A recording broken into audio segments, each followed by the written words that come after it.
From Gilbert Doctorow. The coming existential threat.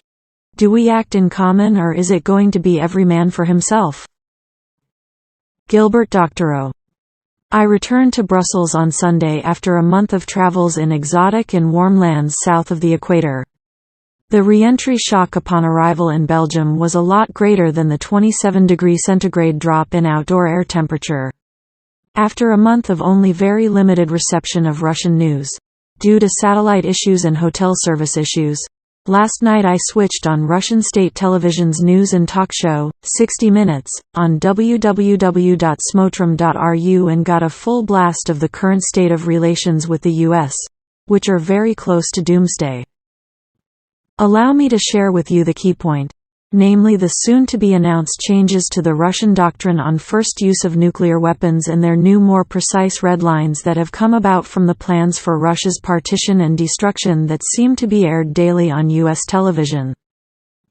As usual, Yevgeny Popov, State Duma member and host of 60 Minutes, put a lot of video segments from Western television up on the screen, including a lengthy statement by Lieutenant General Ben Hodges, former commander of all U.S. forces in Europe from 2014 to 2017, on how the Ukrainians must be given long-range precision missiles for them to attack Russian Crimea and also further into the Russian heartland.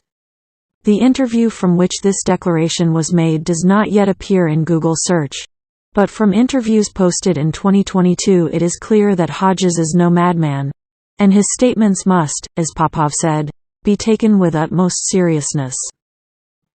The context, of course, for the radical escalation now being discussed in the United States is the expectation of a massive Russian offensive to begin shortly as the anniversary of the special military operation approaches. The imminent defeat of Ukrainian forces has focused minds in Washington.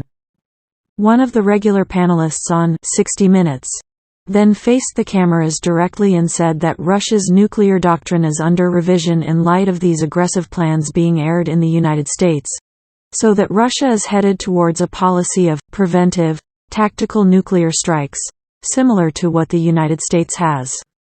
Moreover, if Ukraine targets Crimea and heartland Russia, then Russia will respond according to plans now being laid down. These plans foresee counter-strikes against U.S. military installations in Europe and in the continental United States using hypersonic missiles. The panelist calls for this threat of counter-strikes in Europe and the U.S. to be made public and explicit, so that no one is in doubt about what to expect from the Kremlin. So here we are.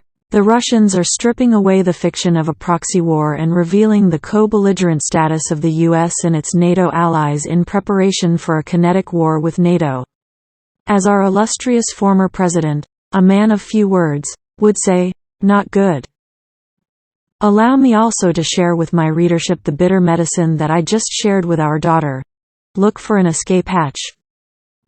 Either, as I fervently hope, there will be an anti-war movement in the USA, in Europe arising from the shock therapy news now developing with respect to the coming kinetic war between NATO and Russia, or failing that, it will be every man for himself. Back in 1937 there were Jews in Berlin who decided they could ride out the storm and stay put.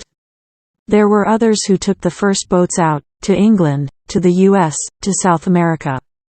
All of us in the Northern Hemisphere now may be facing the same existential choice. Copyright Gilbert Doctorow, 2023. 39 Art not thou it that remain st of the four beasts, whom I made to reign in my world, that the end of their times might come through them. 40 And the fourth came, and overcame all the beasts that were past, and had power over the world with great fearfulness, and over the whole compass of the earth with much wicked oppression. And so long time dwelt he upon the earth with deceit. 41 For the earth hast thou not judged with truth. 42 For thou hast afflicted the meek, thou hast hurt the peaceable, thou hast loved liars, and destroyed the dwellings of them that brought forth fruit, and hast cast down the walls of such as did thee no harm. 43 Therefore is thy wrongful dealing come up unto the highest, and thy pride unto the mighty. 44 The highest also hath looked upon the proud times, and, behold, they are ended, and his abominations are fulfilled. 45 And therefore appear no more, thou eagle, nor thy horrible wings, nor thy wicked feathers, nor thy malicious heads, nor thy hurtful claws, nor all thy vain body. 46 That all the earth may be refreshed, and may return, being delivered from thy violence, and that she may hope for the judgment and mercy of him that made her.